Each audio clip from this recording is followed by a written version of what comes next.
नमस्कार। क्या हाल है आपके? आज टेस्ट सीरीज स्टार्ट करते हैं। Mock test series most important question है। ओके, चलो 20 से 25 क्वेश्चन है। थोड़ा सा कमेंट करके बताना कितना स्कोर किसका हुआ है। पहला क्वेश्चन क्या है कि कौन सा हिमनद, क्या है, कौन सा ग्लेशियर, हिमनद बोले तो ग्लेशियर सबसे बड़ा है। और इसमें से 2 से 3 क्वेश्चन और निकल आएंगे कि ये सब चीजें क्या क्या हैं, इसके बारे में भी हमें पता चल जाएगा। ठीक है, चलो पहला क्या है सियाचिन, बालतोरो, चोमोलुंगमा या बियाफा। बताओ सबसे बड़ा जो ग्लेशियर है वो कौन सा है। भारत की बात कर रहा है और ये ऑब्वियसली सारे के सारे भारत में ही हैं, काराकोरम रेंज में ही है। तो कौन सा उत्तर रहेगा इसका? पहला तो ध्यान रख लो, ये सियाचिन है। सियाचिन कहाँ है? कहाँ है सियाचिन? भारत में है। कहाँ है? काराकोरम रेंज में है। ये भी पूछ लेता है। और इंटरेस्टिंग क्या है कि ये चारों ग्लेशियर हैं वो किस रेंज में है? काराकोरम। मैंने जब हिमालय तंत्र पढ़ाया था तो मैंने आपको 4 पर्वत श्रृंखलाएं पढ़ाई थी आपको। Trans Himalaya, greater Himalaya, middle Himalaya और आउटर हिमालय। ट्रांस हिमालय बोले तो, और ग्रेटर हिमालय, महान हिमालय, मध्य हिमालय और आउटर हिमालय या वाह हिमालय। तो ट्रांस हिमालय के अंदर काराकोरम, लद्दाख और जास्कर 3 रेंज थी नहीं थी? ट्रांस हिमालय के अंदर काराकोरम, लद्दाख, जास्कर, जंस्कार या जास्कर, ये रेंज थी या नहीं थी? पढ़ाई थी मैंने। ओके, ये क्लियर है, ये इन्फॉर्मेशन ठीक है। और ये भी पूछ लेगा आपको, अगर क्वेश्चन घुमाना है तो ये बताओ कि बालतोरो, चोमोलुंगमा, बियाफा ये क्या है। तो ये आपको बताने की क्या है, ग्लेशियर है। That's it.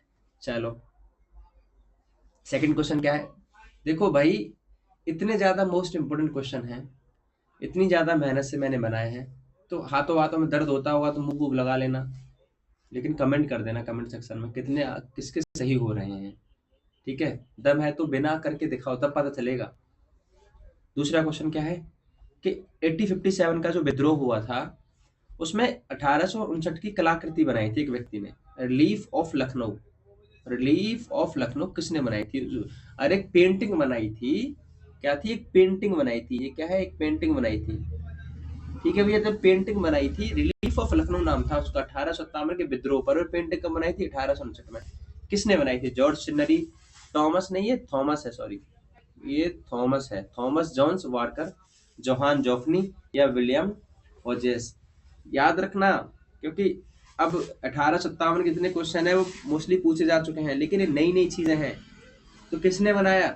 Thomas Johns worker ने। आया समझ? ये किसने बनाया? Thomas John. इसने पूरा का पूरा चित्रण कर दिया था भाई साहब 1857 के विद्रोह में कि देखो क्या क्या हुआ है। रिलीफ ऑफ लखनऊ नाम से बहुत फेमस पेंटिंग है इन साहब की। तीसरा क्वेश्चन, निम्नलिखित में से किसने रानी लक्ष्मीबाई के संबंध में प्रसिद्ध पंक्ति खूब लड़ी मर्दानी वो झांसी वाली रानी थी, किसने लिखी थी? जरा बताओ किसने लिखी थी। बहुत फेमस है। महादेवी वर्मा, सरोजनी नायडू, सुभद्रा कुमारी चौहान, रामधारी सिंह दिनकर। किसने लिखी थी? सुभद्रा कुमारी चौहान ने। 2 लाइन है, थोड़ा सा मुझे भी बहुत इंस्पायरिंग करने वाली लाइन है। और इस महान देवी की जितनी अमर कथाएं प्रसिद्ध हैं और ये अपने आप में जितनी प्रसिद्ध हैं ये देवी, उनका कोई सानी नहीं है। जो इन्होंने सर्वोच्च जो बलिदान दिया है भारत की पुण्य भूमि के लिए, क्योंकि ये धरती पुत्री हैं ये। तो सुभद्रा कुमारी चौहान ने इनको थोड़े से अपने इनकी गाथा को अपने शब्दों में बयां करने के लिए थोड़ा सा समय लूंगा मैं, 1 या 2 मिनट का। तो कुछ शब्द बताए थे, मुझे बहुत अच्छे लगते हैं और मुझे उम्मीद है कि आप सभी लोगों को अच्छे लगेंगे। कविता के कुछ इस प्रकार हैं। बुंदेले हर बोलो के मुँह हमने सुनी कहानी थी, खूब लड़ी मर्दानी वो झांसी वाली रानी थी। सिंहासन हिल उठे राजवंशों ने भ्रकुटी तानी थी, बूढ़े भारत में आई फिर से नई जवानी थी। गुमी हुई आजादी की कीमत सबने पहचानी थी, दूर फिरंगी को करने की सबने मन में ठानी थी। चमक उठी सन 57 में वह तलवार पुरानी थी, बुंदेले हर बोलों के मुंह हमने सुनी कहानी थी, खूब लड़ी मर्दानी वो झांसी वाली रानी थी। नमन है इस देवी को। तो सुभद्रा कुमारी चौहान ने लिखी थी, हिंदी की उपन्यासकार रही हैं। तो याद करते रहना इसको और इंस्पायर होते रहना कि एग्जाम तो छोटी सी बात है। एक महिला जब पूरे संसार में अपना नाम सर्वोच्च अमर कर सकती है तो एग्जाम क्या ही है, क्या है एग्जाम में निकालने के लिए। ठीक है, चलो चौथा क्वेश्चन, भारत स्त्री मंडल, ये याद रखना इंपॉर्टेंट है। सब लोग हम मेंस के ही आंदोलन को पढ़ते रहते हैं, स्त्री वाले को हम कम पढ़ते हैं, तो एग्जामिनर आजकल बहुत चतुर हो गए, पूछ लेते हैं। तो भारत स्त्री मंडल महामंडल की स्थापना किसने करी? लेडीज सोशल कॉन्फ्रेंस, कॉन्फ्रेंस की जगह कभी कभार क्लब भी आ जाता है, लेडीज सोशल क्लब की स्थापना कब करी? ठीक है, और उसके बाद में आर्य महिला समाज की स्थापना किसने करी? बताओ। जिसमें सम्मिलित नहीं है वो बताना है, जो सुमेलित नहीं है, जो सुमेलित नहीं है। तो महिला स्त्री मंडल की स्थापना सरला देवी चौधरानी ने करी, याद रखेंगे अपन सारे। लेडीज सोशल कॉन्फ्रेंस या क्लब, या क्लब की स्थापना पंडित रमाबाई रानाडे। आंसर क्या होगा इसका? तीसरा। आर्य महिला समाज की स्थापना किसने करी? एनी बेसेंट ने नहीं करी थी, इन्होंने करी थी। किसने? पंडित रमाबाई रानाडे, ठीक है, पंडित रमाबाई रानाडे ने ही इनकी स्थापना करी, आर्य महिला समाज की। आई रिपीट, भारत स्त्री महामंडल की स्थापना सरला देवी चौधरानी ने, लेडीज सोशल कॉन्फ्रेंस क्लब और आर्य महिला समाज की स्थापना एनी बेसेंट ने की। ओके, चलो पांचवा क्वेश्चन, 20वीं सदी के आरंभ में महाराष्ट्र में निराश्रित हिंदी नागरिक बिटाल विध्वंसक, ये वाला इंपोर्टेंट है, ये वाला बहुत इंपोर्टेंट है। और मजूर पत्रिका किसने प्रकाशित करी महाराष्ट्र से? तो अम्बेडकर साहब, बाबूजी बंसोड़, ज्योतिराव फूले, गोपाल बाबा, बालगंकर। किसने करी? गोपाल बाबा ने। ठीक है, याद रखना भाई, बिटाल विध्वंसक तो बहुत बारी आती रहेगी। छठवां क्वेश्चन, भारतीय विधान परिषद 1892 के संदर्भ में कथनों पर विचार कीजिए। भैया पढ़ा चुका हूँ हिस्ट्री वाली सीरीज में, एक से एक सारे एक्टों को, 1773 से रेगुलेटिंग एक्ट से लेके और 1947 का भारतीय स्वतंत्रता अधिनियम तक सारे के सारे मैंने अधिनियम पढ़ाए। तो बताइए इसका आंसर क्या होगा? अधिनियम ने सदस्यों को वार्षिक बजट पर चर्चा करने की अनुमति दी, लेकिन उस पर मतदान करने या संशोधन करने की अनुमति नहीं दी। दूसरा क्या है? सदस्यों को अनुपूरक प्रश्न पूछने की अनुमति थी, लेकिन आंतरिक प्रशासन संबंधित मामलों पर नहीं। बताओ क्या है आंसर? क्या होगा? दोनों ही सही है। क्यों सही है? पहली बार ऐसा हुआ था जो भारतीय लोग बजट पर, क्या है, बजट पर, इसलिए क्वेश्चन पूछा जाता है, बजट पर चर्चा कर सकते थे, बट उस पर मतदान नहीं कर सकते थे, उस पर क्रॉस क्वेश्चन भी नहीं पूछ सकते थे ज्यादा, पर पहली बार बजट पर चर्चा कर सकते थे। ये इतना भारतीयों को हक दे दिया था। ठीक है, चलो हाँ, और ये यहाँ लिखा तो है, अनुपूरक प्रश्न तो पूछ सकते थे, लेकिन आंतरिक वाले पर, प्रशासन पर क्वेश्चन नहीं पूछ सकते थे।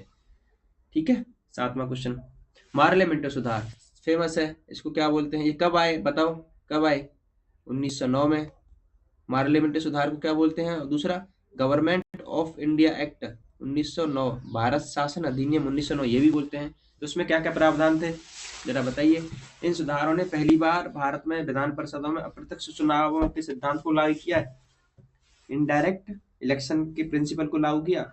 दूसरा, इन सुधारों ने मुसलमान को पृथक निर्वाचन क्षेत्र प्रदान किए, लेकिन आवंटित सीटों की संख्या उनकी जनसंख्या के अनुपात में रखी गई। बताओ क्या होगा आंसर? अच्छे से पढ़ाया है मैंने 1909 वाला पार्लियामेंट एक्ट, अलग से अलग वीडियो में। बताओ तो पहली बार कैसा? पहली बार हुआ था कि एक अप्रत्यक्ष चुनावों को सिद्धांत लागू किया था पार्लियामेंट सुधार से। ठीक है, ये भी ऑप्शन सही है। मुसलमानों को पृथक निर्वाचक मंडल कौन से एक्ट से आया था? 1909 के पार्लियामेंट एक्ट से। तो भैया ये भी सही है। आंसर क्या होगा? 2। अब मैं आपसे ये पूछता हूं कि पृथक निर्वाचक मंडल का जन्मदाता कौन है? The father of communal electoral. इसको पृथक निर्वाचक को क्या बोलते हैं? कम्युनल। अरे हिंदू मुसलमान डिवाइड एंड रूल की पॉलिसी के आधार पर ही तो मुसलमानों को वो दी थी कि भैया लो तुम मुस्लिम लोग अपने आदमियों को सुन लो, और हिंदू वाले को चुनेंगे। इस तरह कुछ था, डिवाइड एंड रूल के चक्कर में कि बांटो और राज करो नीति, इसलिए इन्होंने दिया था। तो कौन था? मिंटो। ये कौन है? जनक है अप्रत्यक्ष निर्वाचक, सॉरी, इसका पृथक निर्वाचक मंडल का, कम्युनल इलेक्टोरल कॉलेज का। ओके,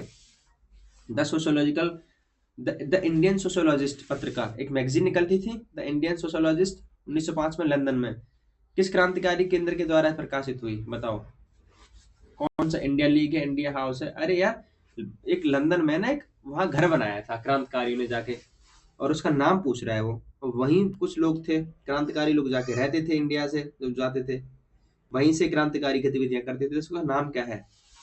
बताओ नाम क्या है? India house. यहीं से श्याम जी कृष्ण वर्मा, श्याम जी कृष्ण वर्मा, इन्होंने निकाली थी भैया ये। ठीक है, चलो। वैश्विक आंतरिक विस्थापन रिपोर्ट, आंतरिक विस्थापन रिपोर्ट, इसका मतलब समझ रहे हो? जो पलायन होता रहता है लोगों का, उसके लिए रिपोर्ट निकालना। कौन निकालता है? क्या है? Global internal displacement report. कौन पब्लिश करता है भाई इसको? कौन करता है?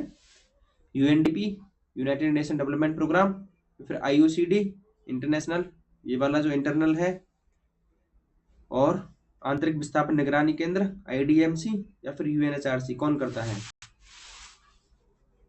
कौन करता है बताओ? तो कौन करता है? आईडीएमसी। याद रखना। आप कहीं चक्कर में चले जाओ कि यार ह्यूमन राइट्स वाले संभालते होंगे कि आदमियों का पलायन क्यों हो रहा है, नहीं, मत लगा देना यूएनएचआरसी, क्योंकि मुझे पता है दिमाग कहाँ जाता है। आंसर क्या होगा अपन का? IDMC. Please remember again and again. अच्छा क्वेश्चन है। कलकत्ता मदरसा की स्थापना किसने की? बंगाल एशियाटिक सोसाइटी की स्थापना किसने की? और बनारस संस्कृत कॉलेज की स्थापना किसने की? सही सुमेलित आप चयन करें भैया, बताओ। कलकत्ता मदरसा की स्थापना किसने करी? वॉरेन हेस्टिंग ने। ये आपका सही है। बंगाल एशियाटिक सोसाइटी की स्थापना 1784 में हुई। किसने करी? विलियम जोन्स ने करी 1784 में। और बनारस संस्कृत का कॉलेज किसने किया? जोनाथन डंकन ने। ठीक है, ठीक है। किसके साथ? ये भी याद रखना, पढ़ लेना, पढ़ लिया करो, खुद भी सर्च कर लिया करो कभी कभार।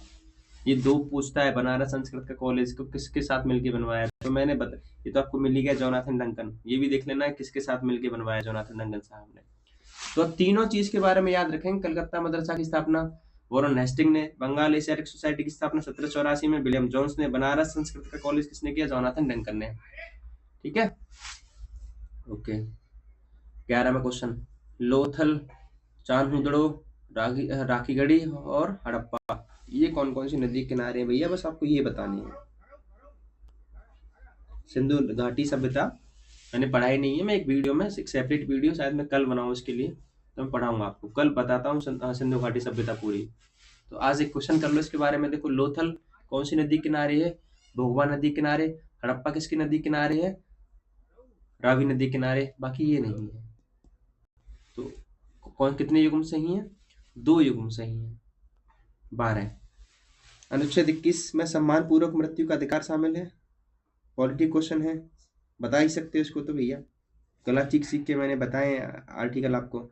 42वें संविधान संशोधन के बाद संविधान के भाग 3 से संपत्ति का अधिकार हटा दिया गया। कौन सा आंसर सही है? तो अनुच्छेद 21 के तहत ये तो सही है भाई, एक। दूसरा नहीं है, ये 42वां नहीं है, ये कौन सा है? 44वां कॉन्स्टिट्यूशन अमेंडमेंट एक्ट 1978 से ये किया गया था। और कितनी बार बताया मैंने कि संपत्ति का अधिकार हटा दिया गया, अनुच्छेद 300 ए जोड़ा गया। ठीक है, उसके बाद संपत्ति का अधिकार क्या बना? कानूनी अधिकार बन गया। कानूनी अधिकार प्लस संवैधानिक। लेकिन कहां से निकाल दिया गया?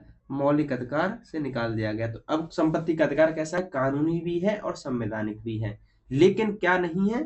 तो मौलिक अधिकार नहीं है। और कौन से संविधान संशोधन से ऐसा किया गया? तो 44वें संविधान संशोधन 1978 से। बात क्लियर है? तो आंसर क्या होगा? 1। कौन सा विधेयक राज्य विधान परिषद में प्रस्तुत नहीं किया जा सकता? सबको पता है, धन विधेयक राज्य विधान परिषद में प्रस्तुत नहीं किया जाता है। पहले कहाँ सबसे पहले किया जाएगा? विधानसभा में। ओके, ठीक। अरे जैसे ये राज्य के स्तर पर 2 होते हैं, नहीं होते ये, एक तो विधानसभा ये हो गई विधानसभा, और एक क्या हो गई? विधान परिषद। विधान परिषद। ऐसे केंद्र के स्तर पर होते हैं, केंद्र के स्तर पर एक लोकसभा और एक राज्यसभा। ठीक है, तो विधान परिषद में जो चुने जाते हैं वो कौन होते हैं? एमएलसी होते हैं। यहाँ कौन होते हैं? एमएलए होते हैं। बात समझ आ रहे हो? यहाँ लोकसभा में एमपी होते हैं, और राज्यसभा में भी MP होते हैं। चलो, मोस्ट इम्पोर्टेंट क्वेश्चन भाई, यूपी यहाँ ADV 50 में आया, ADV 51 में आया, ADV 52 में आएगा, GDC में आएगा, LT ग्रेड में आएगा, सब में आएगा। ये क्वेश्चन पूछते हैं। क्यों पूछते हैं ये? इसलिए भैया पूछते हैं कि डेली के विषय हैं और इन विषयों के बारे में नागरिकों को जानने का अधिकार है, ताकि अगर नागरिक को अगर किसी अपने विषय की समस्या आए तो बता तो सके जज साहब को जाके कि साहब ये विषय है राज्य सरकार का और राज्य सरकार इस पर काम क्यों नहीं कर रही है। ठीक है, तो बताओ कि भारत के संविधान में निम्नलिखित में से कौन से विषय राज्य सूची में सम्मिलित नहीं है स्टेट लिस्ट में। अब मुझे ये बताओ कि 3 प्रकार की लिस्ट है, राज्य सूची है, केंद्र सूची है और समवर्ती। समवर्ती का मतलब समझते हो? समवर्ती का मतलब ये होता है, कॉन्करेंट लिस्ट का मतलब ये होता है कि जिसमें सेंटर एंड स्टेट दोनों मिलके बनाए विषय। और ये कौन सी, भारत की कौन सी अनुसूची में इनका उल्लेखित है? 7वीं शेड्यूल में, 7वीं अनुसूची में तीनों सब्जेक्टों का उल्लेख है, राज्य, केंद्र और समवर्ती। अब बताओ, मैंने ये लिस्ट जो लगाई है ना, आपकी जो टेबल लगाई ये वाली टेबल लगाई भैया, वैसे नहीं लगाई है, याद रखना है आपको। अगर आपको एक क्वेश्चन सॉल्व करना है तो 2 नंबर लेने हैं तो ठीक है। कृषि है क्या सम्मिलित? है राज्य सूची में। शिक्षा है? नहीं है, ये किस में है? समवर्ती सूची में। लोक स्वास्थ्य है। आंसर क्या होगा इसका? शिक्षा। अब ये देखो कौन कौन सी चीजें याद रखनी है आपको। देखो, लॉ एंड ऑर्डर मतलब पुलिस, सार्वजनिक व्यवस्था। लॉ तो ये हो गया पुलिस, ऑर्डर क्या होगा? सार्वजनिक व्यवस्था। लॉ एंड ऑर्डर, कृषि, एग्रीकल्चर, सिंचाई, टोल टैक्स और स्वास्थ्य।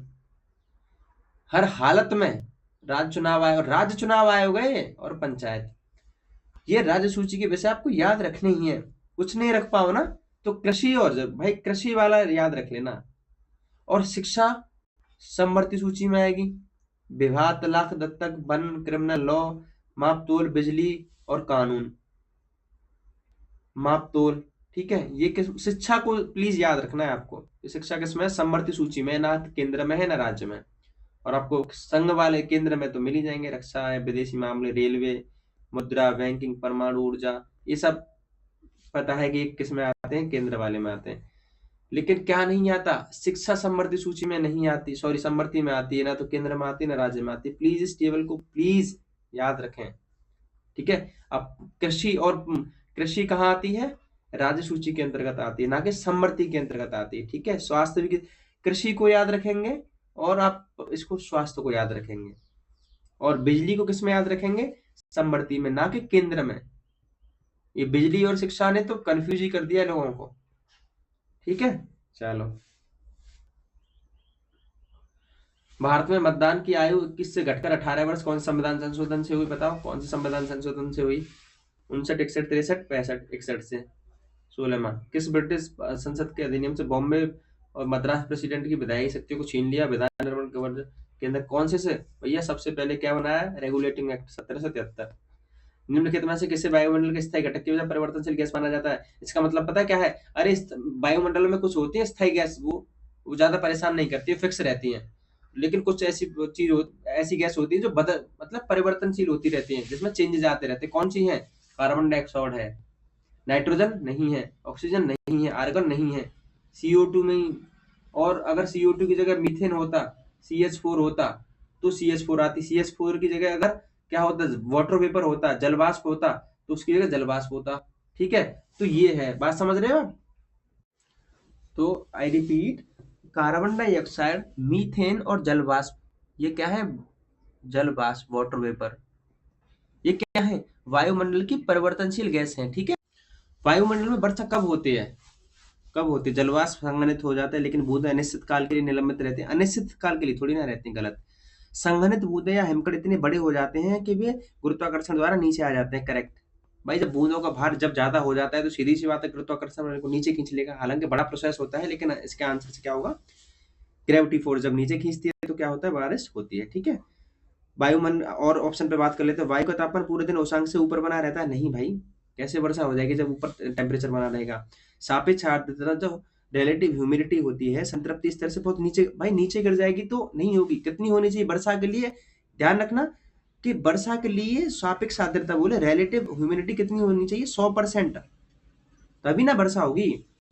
19वां क्वेश्चन, निम्नलिखित में से कौन सा चूना पत्थर लाइमस्टोन क्षेत्रों में भूमिगत जल की क्रिया से बना एक डिपोजनल वो है? अरे यार, जो भूमि के नीचे, ग्राउंड के नीचे समुद्रों में जो गुफाएं होती हैं, वहां पे क्या होती है, वहां पे क्या होता है, वो घिस घिस के क्या होता है, चूना पत्थर से क्या बनता है, जमा हो जाता है, वहां साथ हो जाता है। तो वहां एक फॉर्म की आकृति बनती है। तो उस आकृति को क्या कहते हैं? व्याकार की घाटियां नहीं, ड्रमलिन नहीं, प्राकृतिक तटबंध नहीं, इस ये कहते हैं स्टेलिग्माइट्स एंड स्टेलिकटाइट्स। ठीक है, चलो आंसर क्या होगा? B. State and trends of carbon prices, please बहुत इंपॉर्टेंट है, याद रखेंगे।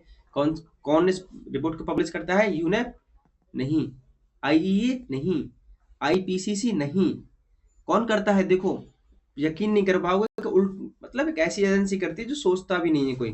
तो वर्ल्ड बैंक इस रिपोर्ट को पब्लिश करता है, state and trends of carbon pricing. हम कभी यकीन मान लेते हैं कि वर्ल्ड बैंक तो पैसे वैसे के बारे में कुछ करेगी, नहीं। कौन करता है इस रिपोर्ट को पब्लिश? विश्व बैंक। कौन सा प्रदूषक ब्लैक लंग रोग से जुड़ा है? ब्लैक लंग्स डिजीज से कौन जुड़ा है? कौन जुड़ा है? कोयला की धूल जो होती है ना, उससे क्या होती है? ब्लैक लंग डिजीज होती है, याद रखेंगे इसको। तंबाकू का धुआं, पारा से कौन होता है? मिनी माता रोग। तंबाकू के धुएं से क्या होता है? फेफड़े का कैंसर। ठीक है, कपास की धूल से क्या होता है? वाइसिनोसिस, याद रखें भैया, पूछे जाते हैं। एस्बेस्टस धूल से क्या होता है? एस्बेस्टोसिस। ठीक है, तो आंसर क्या होगा इसका? ये वाला। वैश्विक परिदृश्य में भारत में ब्रिटिश उपनिवेशवाद को क्रमिक रूप से सर्वप्रथम किसने निर्भूत किया? सबसे पहले अच्छे से डिफाइन किया कि भारत में किस प्रकार का उपनिवेशवाद है। किसने बोला है, किसने बताया? Percival spear, रजनीपाल Dutt, Karl Marx या के.एम. पढ़कर? क्या आंसर होगा? Karl Marx. ओके, तो छोटी सी वीडियो थी, 23 क्वेश्चन थे, लेकिन मोस्ट इंपोर्टेंट क्वेश्चन थे। उम्मीद है अच्छे लगे होंगे और आपको बहुत सारा नॉलेज भी गेन हुआ होगा। मिलते हैं नेक्स्ट वीडियो में शाम को अपने सब्जेक्ट को लेके। हैव अ गुड डे, जय हिंद।